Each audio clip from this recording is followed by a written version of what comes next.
Welcome to the Rob Seco Field Ready Podcast with your host, Jim Robinson. Hello and welcome back to the Rob Seco Field Ready Podcast. I'm your host, Jim Robinson. On January 11th, 2022, the EPA renewed the registration of the Enlist 1 and Enlist Duo herbicides. The new registration came with a set of additional controls, restrictions, and label changes as part of the EPA's review.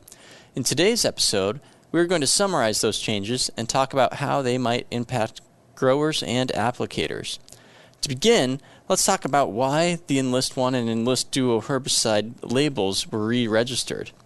So, all labels, state or federal, are only valid for a certain amount of time. It's not an infinite amount of time, because what needs to happen is that the EPA needs to have the ability to assess at regular intervals any modifications that need to be made based on new information that comes out, new dangers or benefits that a particular pesticide or herbicide has in the marketplace, as well as implement any changes in philosophy that these regulatory bodies may have between relabeling.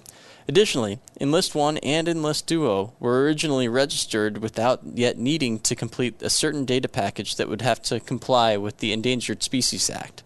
The Endangered Species Act's requirements and guidelines were the cause of the majority of this year's label changes. So to summarize how this came to be, let's look at what those findings were in the actual data package itself. So what the EPA found in the review of the Endangered Species Act data package was that the use of these herbicides are likely to have adverse effect on species that are federally listed as being threatened or endangered. This could be the result of the herbicide or its components directly impacting the species, or through the destruction or adverse modification of their designated critical habitats. Likely to have adverse effects is a designation that these different herbicides can get through a really strict set of guidelines. And so what happens is that as these studies are being performed, if even a single subject, animal or plant, whatever it might be, has an adverse reaction to the herbicide or its components, then that designates that the herbicide has likely to have an adverse effect. So designating the LAA designation for that particular animal or plant, whatever it might be. This could be a type 1 error, as it's defined in statistics, or also known as a false positive, or it could be real, being that it's just a single animal. It could be a single animal out of hundreds of honeybees or whatever it might be that may or may not be real, and that's why future data packages are required to see the ongoing effects or necessity to have those provisions within the label. Also, the EPA's ecological assessment found risks to non-listed and listed plants due to runoff of the herbicide, which would likely cause risk or harm to animals that rely on those plants for diet or habitat. So if the herbicide itself were to wash off of a field into a stream or a gutter or whatever it might be and harm any of the plants that endangered species feed on, then that can provide or cause an adverse effect to those particular species.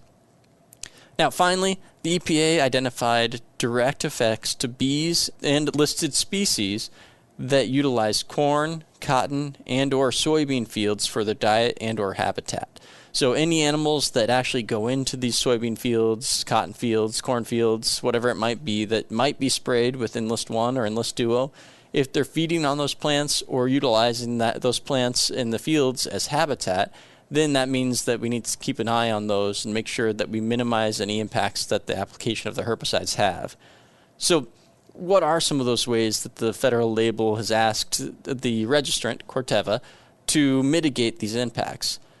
And so really what the efforts come down to are reducing the amount of the herbicide that would go off target. So meaning that anything that would come off of the field and impact the habitat of these species through runoff or whatever that might be. And so specifically what the label does is that the label says now that if rainfall is expected within 48 hours and the soil is no longer able to absorb water, then application of Enlist 1 or Enlist Duo is prohibited. Additionally, if you have irrigation is prohibited if it could result in runoff within 48 hours of application. So what you don't want to do is spray the field and irrigate that field immediately after and cause runoff either through flood irrigation or some other means that could end up in local streams, ditches, whatever it might be. Also, what the USDA, or the EPA rather, is requiring within the label is that growers and applicators need to accumulate a certain number of quote-unquote points, which would reduce the amount of runoff. And so these points, they're basically a way you accumulate a certain number of activities that reduce runoff and have to add up to a certain amount based on what hydrologic soil group your particular soil is in. So hydrologic soil groups are usually defined as A, B, or C, where A and B are your little bit sandier, loamier soils that have good water infiltration and aren't necessarily going to have a whole lot of runoff off of them, whereas the groups C and D are going to have a higher clay content, and therefore water infiltration is going to be lower, and you're more likely to have runoff that's going to end up somewhere other than the field itself. So in hydrologic soil groups A and B, you need to accumulate 4 or more credits, whereas C and D need to accumulate 6 or more. And these can be accomplished through a couple of different various measures. So first of all, through limited or reduced numbers of applications of Enlist 1 or Enlist Duo, where if you only apply Enlist 1 once or Enlist Duo once in the season, you get 4 points, 4 credits, and that goes down for each application that you apply. Reduced tillage and or no-till situations are going to also accumulate up to 4 points. Having vegetative filter strips, field borders, grassed waterways are ways that you can increase the buffer around the field itself and therefore get rid of any of the herbicide as it runs off or may potentially run off. And then contour farming is also a measure that provides some credits towards these point totals that are required. So to minimize the use of Enlist products when soybean or cotton crops are in bloom is another method that the EPA is requiring. And this is basically to reduce the impact of the herbicide on the pollinators themselves, such as honeybees. When the soybeans are in bloom, you don't necessarily want to have a whole bunch of bees in the field and directly spray them with the herbicide. That's probably going to have some detrimental effects. And so that's why the label has now been adjusted to only allow the application through R1, but not to R2, as it used to be allowed in the previous label. Additional training will also be required from the registrant, Corteva, along with training materials which address the importance of protecting pollinators such as honeybees and monarch butterflies. So, these are all measures that basically are designed to help reduce the impact of the herbicide itself on any of those habitats, endangered or threatened species that are listed by the EPA or the Endangered Species Act. And so there's also a couple of other areas within the United States where there are some more critically threatened species and or their habitats are threatened and may be of a larger impact than elsewhere in the United States. So for that reason, the new Enlist 1 and Enlist Duo herbicides have actually off-labeled, meaning that they took a certain set of geographies off the label and have prohibited any application of Enlist 1 or Enlist Duo. These off-labeled counties within the Rob Seco trade area are generally in south-central South Dakota, central Nebraska, southeast Kansas, and eastern Oklahoma. Within these counties, Enlist 1 and Enlist Duo may not be applied. We've been told that a new data package has been prepared and that it may provide evidence supporting the relabeling of these counties, but as of right now, they're off-label until we are otherwise told and until the label is otherwise amended. And so not all is lost in these counties in particular because you can still plant Enlist E3 soybeans. You just can't spray them with Enlist 1 or Enlist Duo within those counties in Nebraska, South Dakota, and Kansas, and Oklahoma. So this brings us to the last section of the episode, which is how do these changes actually impact you as a farmer or an applicator? For most applications in most geographies, really not a whole lot changes. I mean, there have already been, most applications occur before the end of R1. Most of the time there's no issues of runoff or saturated soils. You'd have enough credits from any sort of a runoff potential mitigation that you wouldn't have to worry about it. And really, it's not going to cause a ton of issues for most people. But the biggest change will be that if rain is forecasted in the next 48 hours, you should either hold off on your spraying, or if time isn't going to allow that and weeds are likely to get away from you by the time you can get back in, you should probably omit the Enlist herbicides from the concoction to just get that application done and complete so that you don't get weeds that get out of control. Also, Enlist D3 soybeans will have a shortened application window to protect the pollinators, and therefore in situations where spraying season gets a little bit on the later side and you're pushing up against that R2 window or R2 last date of application, you should really try to get things done or consider using post-herbicide applications that don't include Enlist 1 or Enlist Duo that will allow you to apply through R2.